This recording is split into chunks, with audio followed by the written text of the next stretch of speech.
What's up, guys? It's Bobby Douglas back today with another 2020 NBA draft prospect full game breakdown. And today we're going to be looking at a guy who's really been rising on a lot of draft boards as of late. He went from a mid second round pick, I think, to basically being in the consideration to be a late first round pick. And I'm talking about Charleston point guard Grant Riller. Grant Riller's an electric scorer. He averaged 22 points a game this season on 49% shooting and 36% from three. A true volume guy. He was really good at all 4 years in Charleston. He's 23 years old, and again, he wasn't really talked about a lot on mainstream basketball sites until after the season ended, and now we're starting to get into more film, and now you're slowly starting to see his name rise even higher. And again, he's considered one of the best offensive players in the draft, so I'm excited to get into his film today. The game I picked out today, not really picked out, more forced to choose, was the VCU at Charleston game from this past season. In this game, he had 26 points, 5 rebounds, 4 assists, and a loss. In a loss, he also had 5 turnovers, and he played 35 minutes. So I'm excited to watch this game with you guys, and let's get right into it.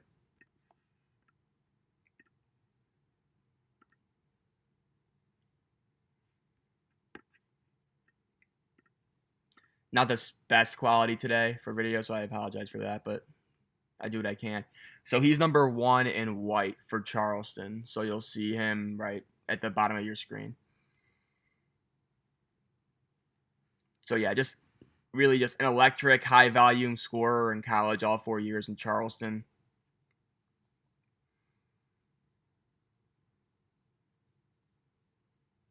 Not really much going on there yet.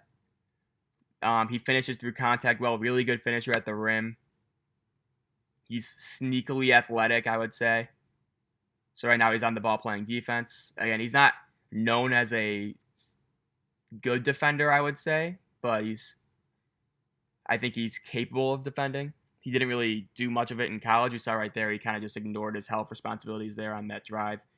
But again, he was the focal point on offense, so it always comes with that title that you don't play the best defense necessarily. So I'll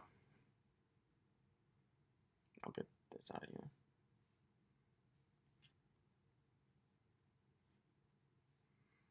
So here's Riller with the ball right here. Again, I think he's he traveled right there, so that's a turnover, but I think he's a pretty crafty guy. In terms of a comparison, you maybe look at a guy like Fred VanVleet, for example, just one of those guys. He's a little bit taller and stronger than Fred VanVleet, I would say, right now. And Fred VanVleet's a way better defender, obviously, but in terms of like what he can bring to an offense, in terms of that shooting, scoring role, that sixth man slash low level starter that you've seen Fred VanVleet turn into this year. I think early in his career, I think that's a pretty reasonable expectation for Grant Riller. And then over time, just as Fred VanVleet has really blossomed into a very solid NBA player now, I think Riller has potential to do that in due time. Again, he's similar in age too. I think VanVleet was a junior or a senior coming out of Wichita State. Riller's a senior, so a lot of similarities with regards to how they were drafted or what time, what age they were drafted at. So something to look out for there. So he's on the ball right here. Again, didn't even really try to fight through that screen. He got a good late contest up there, though, so that was fine. But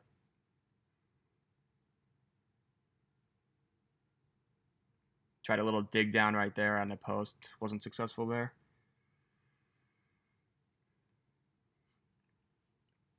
Do I see him as a guy who you can run your offense through? I'm not really sure. I think he would be a second unit point guard if you're going to play him at a point guard level. So right there, he's just getting hounded. I think he drew a foul there. So they're starting to double team on him.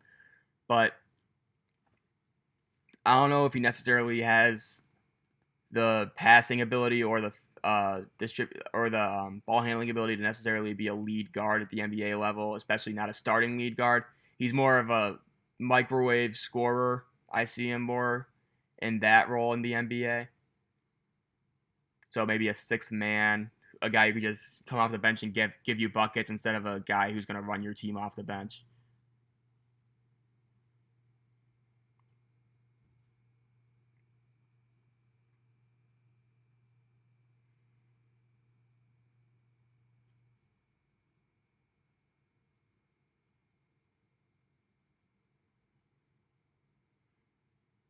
A lot of sloppy play early, very choppy start.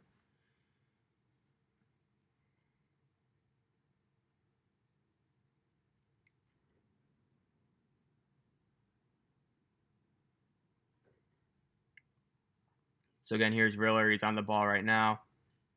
Didn't even really, again, he didn't really move his feet super well there. He was almost okay with trailing his man. Ultimately led to an easy pass for a layup there. But again, you just like to see a little bit more intensity out of him on defense, I would say, is the main criticism. And this is VCU. So here's Riller. It's a solid read. Maybe he gave it up a little bit too early. It looked like he could have exploited the space right there a little bit more, but it ultimately ended up in a layup and an assist for Riller. So,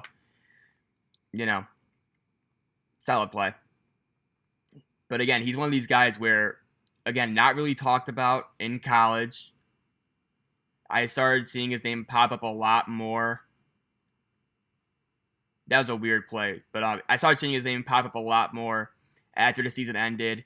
And then all of a sudden, he's being talked about as like, oh, he's maybe a top 50 prospect. And then all of a sudden, it's like top 40 prospect. And then all of a sudden, now it's becoming, ooh, I would take him in the late first round. So, again, he might have been one of those guys who would have been really helped in the pre-draft process because scouts are seeming to, and draft guys are really seeming to come onto his game as we get closer and closer to the draft.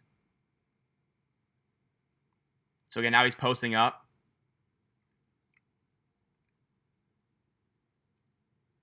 That's a really sweet step back jump shot. That's what I mean. He's just a bucket getter.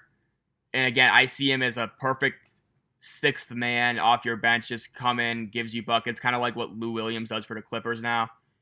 But again, that's a really difficult shot to make, what he just did. That was it was out of the post, turned around. It was a face up, step back jump shot, adding a nice little dribble move in there as well. Really high level stuff from Riller. And again, he's old too, 23 years old. He's going to be, when he gets drafted, he's going to be able to come in right away and contribute, I think. I think he's mature enough. I think he's physical enough, physically defined enough, Some of these guys that they just look like twigs out there, You're going to have to give them a few years before they can reasonably compete physically at the NBA level. I think Riller is what he is at this point, and I think that's a good thing in this situation. I think he really is going to bring out the best in any bench unit in the NBA. And again, I right now have him as the 38th best prospect in this year's class, which is right outside of the first round, but you got to remember that you can find gems in the second round, and I think Riller can easily be one of those guys. Good read right there to the corner from Riller off the drive. Again, I maybe would have liked to see him put up a little floater or a jump shot there, but not a bad pass by any stretch of the imagination. So now he's on the ball. Let's see what he does here. Again, nothing really happening with him there. Again, right there, he kind of got flat-footed a little bit, was late to help and then late to get back to his man. He grabbed the rebound there. He's actually a pretty decent rebounder for being a 6'3", 190-pound guard. He averaged around 5 a game. And again, he handled that trap really well. He did a high-level one-handed hook pass to number 2 there. Really avoided that trap well.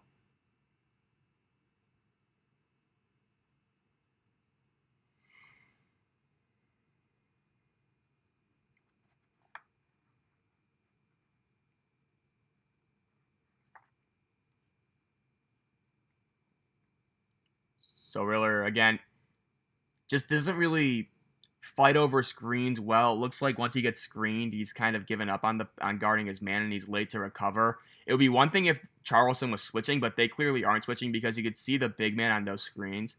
There's an example of his really high-level finishing ability right there. Sorry to cut off my point, but again, right there, that's 6'3", 190 pounds. Like, that's a really tough finish for a guy like him, and he just makes it with ease.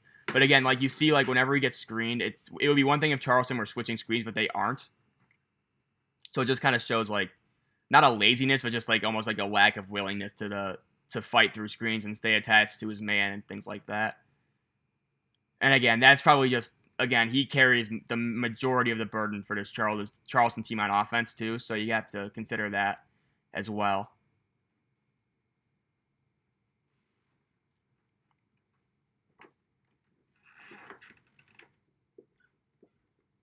Kind of a jogging cut to the basket and then ultimately relocates to the weak side wing.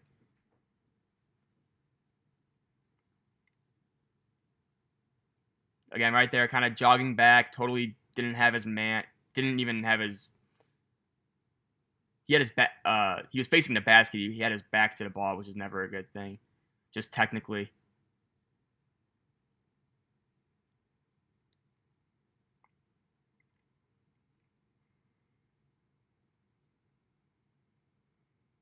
that's another.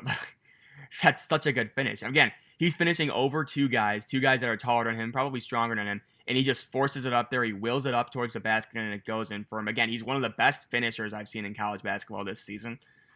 And again, I think that's immediately translatable to the NBA.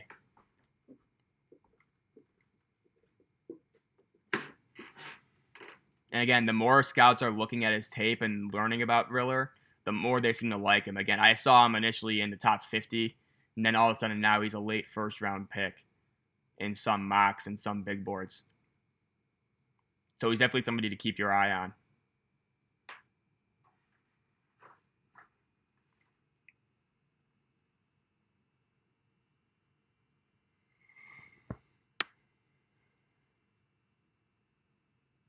Again, he didn't even attempt to cut off that drive right there. He was in the right corner. The guy just totally drove by him. He just offered no help at all.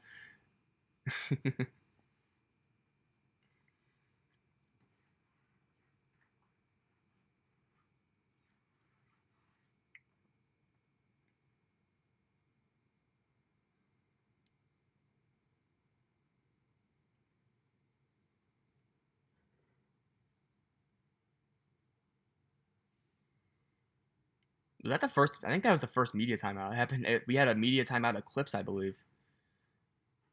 We're usually there 16-12, 8-4, and I think we just blew through the 16-minute media timeout, so that was kind of fun. I think, let's see, so we got,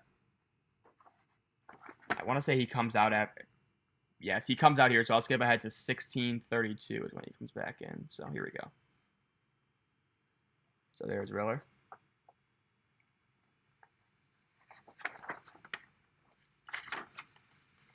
We're shooting free throws.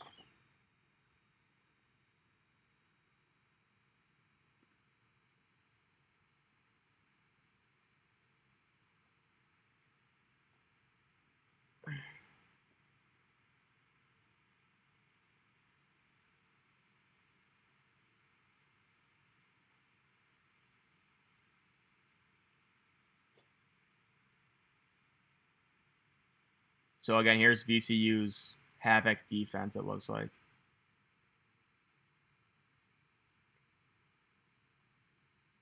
Wheeler didn't bring up the ball there, though. I think he was the only person on that possession to not touch the ball for Charleston, so we'll skip that.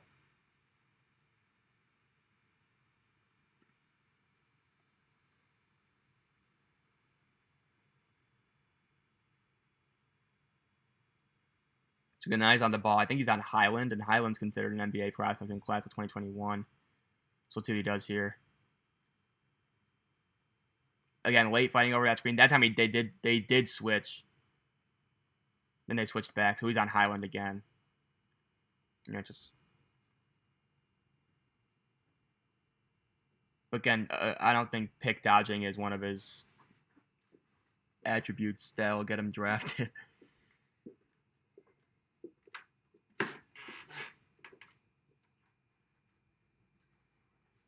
So again, he's on the ball here. I don't know what a video so blurry here, but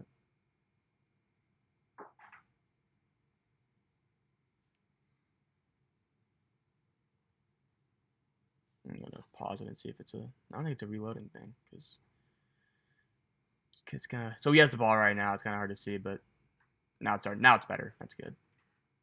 Sometimes these games that they post on YouTube just aren't the best of quality. So he used a screen right there, ran into a hedge, got rid of the ball pretty well. We got a three.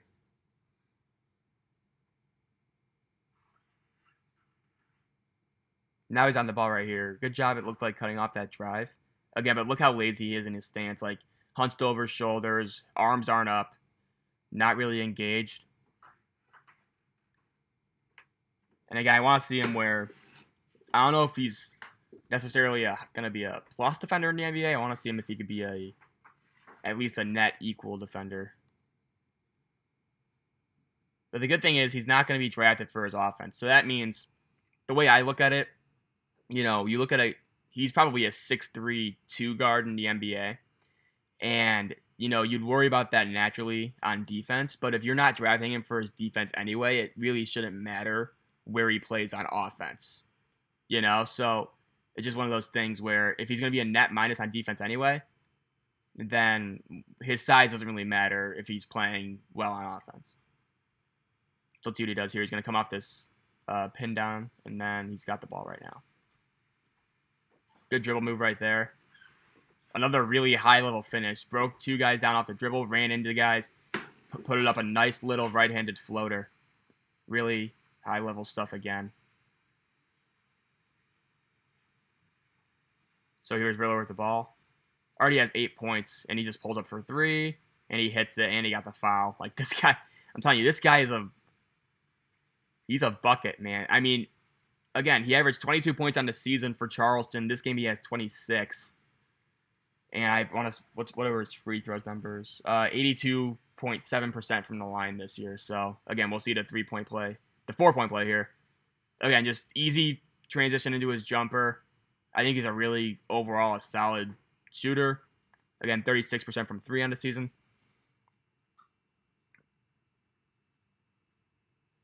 So, yeah, we will watch his free throw now.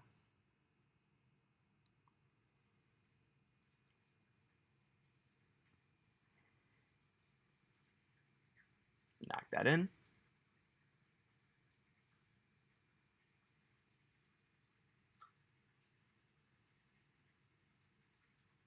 Everybody's just hitting the deck there. I don't know what happened, but I don't think we have free throws yet. We might. No, we don't.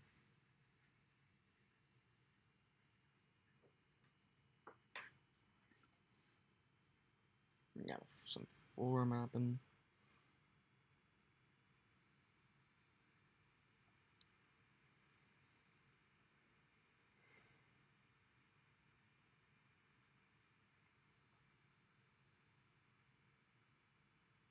So now he's in that grill. So that was pretty good. But again, like right there, just kind of slow off the screen. Bit on that pump fake. He actually was playing good on-ball defense for a little bit there. That's a high level of a pass. One hand off that's a live dribble, one-handed pass wide to a wide open shooter. That was on the money in the shooting pocket. That's a good pass. He didn't really show a whole lot as a distributor. Just under 4 assists a game, which isn't bad. Another really good pass. But I think he has pretty good vision overall, where if you want to play him at point, I think you could. I think he needs to tighten up his handle a little bit, but again, this is a product of him being the total guy on offense, having a total green light. I think he takes a lot of chances at Charleston that he wouldn't necessarily in the NBA. But again, I think he shows good vision on his passes. Doesn't really always look for him. Sometimes he can get a little bit of tunnel vision, but I think when he's a willing passer, he's a good passer. I think he's on with his reads. He makes good, succinct passes. And, the ball handling, I think, will improve when he gets to the NBA. And then obviously he can score the ball really well. That's his primary NBA skill, I would say.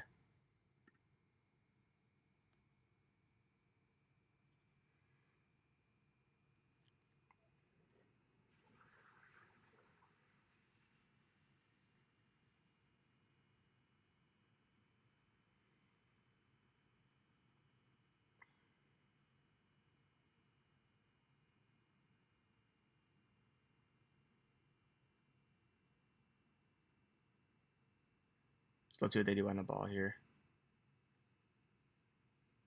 Nothing crazy.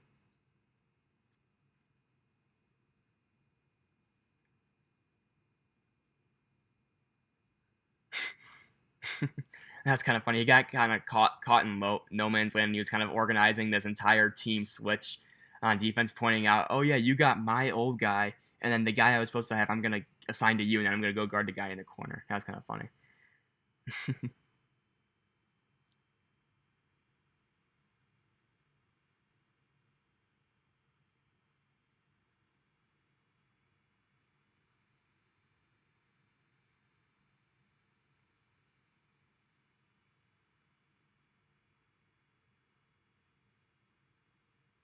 Try to break someone down off the dribble there. Couldn't really get a clean look off.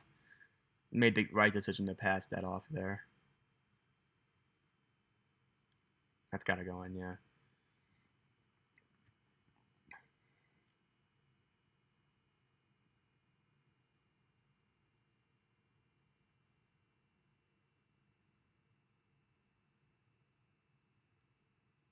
That's a good job tying up his man there. He did a good job.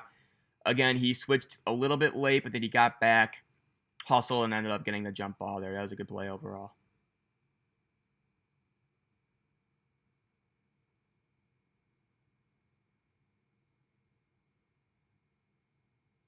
And that's the 3 we just saw.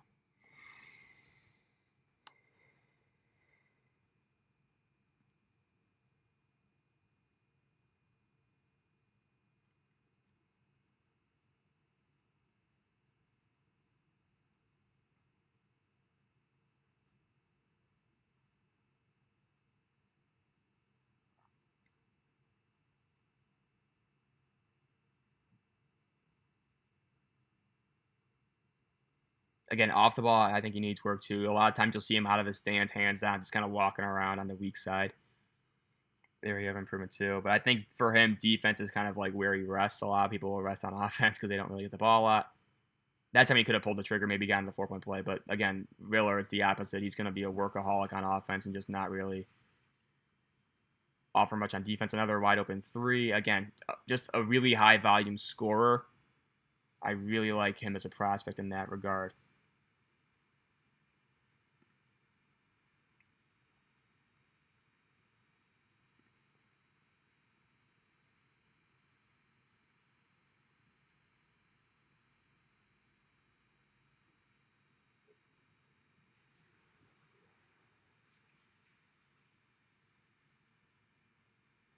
Wasn't in good position to get that rebound. If he boxed his man out, wouldn't have led to a foul. Was that a jump ball or a foul call? But it wouldn't have led to the offensive rebound regardless. And again, he just kind of wanders around lackadaisically on D a little bit too often for my liking. But again, what he brings to the table as a scorer and just offensive player in general, I think is too good to pass up outside of the top 40, I think. Or inside of the top 40.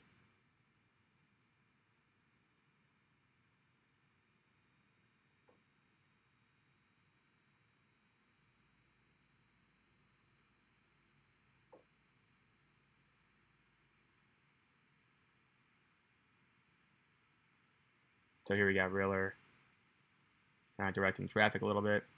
Now they're sending 2 guys at him.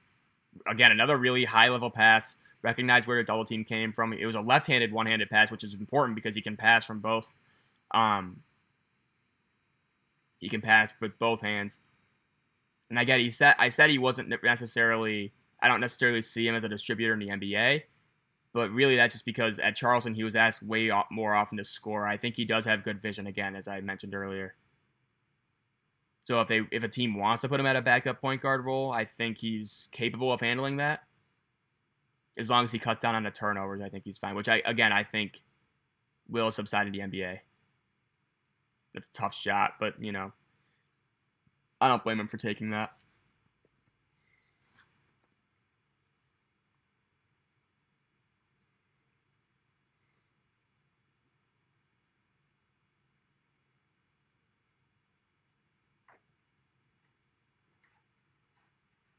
Again, another time where he probably could have backed the man out, and then that wouldn't have led to a rebound. That time he knew he got at least a hand on his stomach, but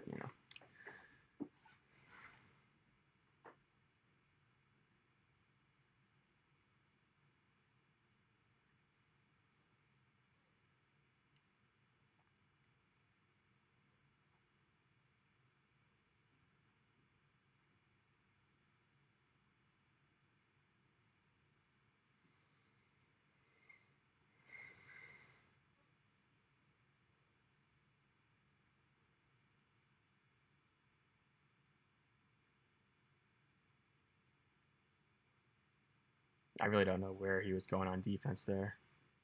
Kind of just sauntered into the lane. Again, right there, didn't even get his hands up or anything. Ooh, that would have been a nasty finish, but so let's see, what time is it? Okay, so Riller's out here. And so I will skip ahead to 34-37 when he comes back in. So here we go.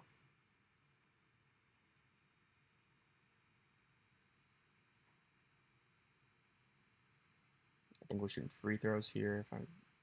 not mistaken, so I'll skip these as well.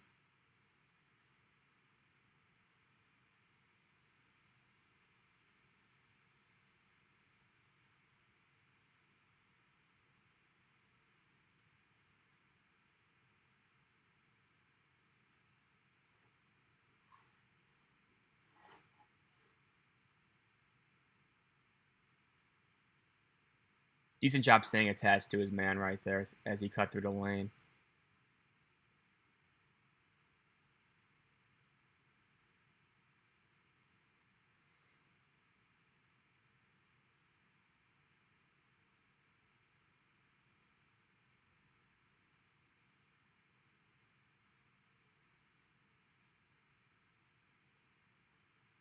So let's see what Riller does here. Again, he's going to have two defender, just one, but they had to beat the press there.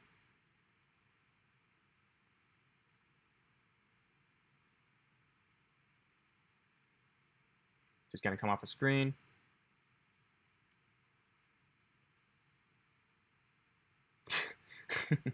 Look at how, okay, again, right there, it just shows his creation value, even when he's not shooting, because he's pump fake and two guys just totally just blew by him to try and block that shot because I thought it was going up again. He made a really high level, not a high level read, but just like a solid read to an open perimeter shooter, and he knocked it down for three.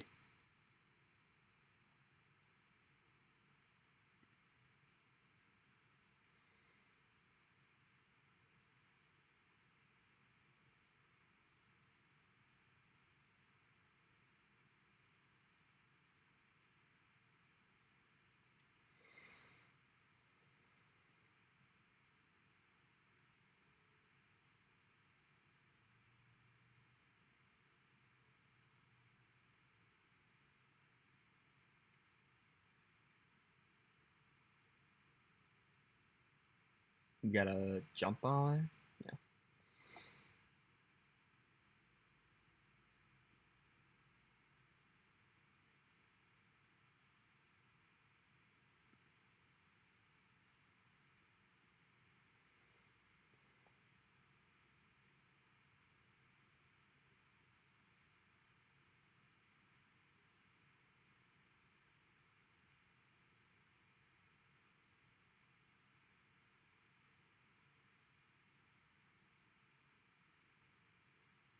Looks like there was some sort of violation. I was watching Riller. I wasn't watching the actual play.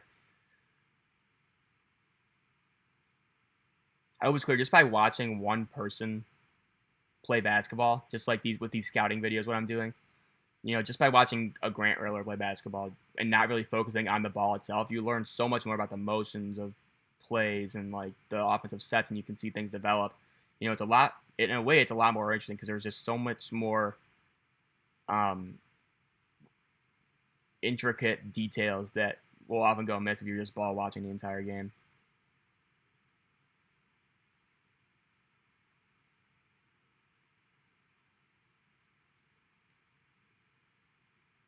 I don't know if anything happens here. Doesn't look like nothing. Doesn't look like anything. Again, you see that Charleston guy. He's playing pretty solid defense. Wow, that's a really tough shot. Was that Highland? That is a really tough shot. Good play.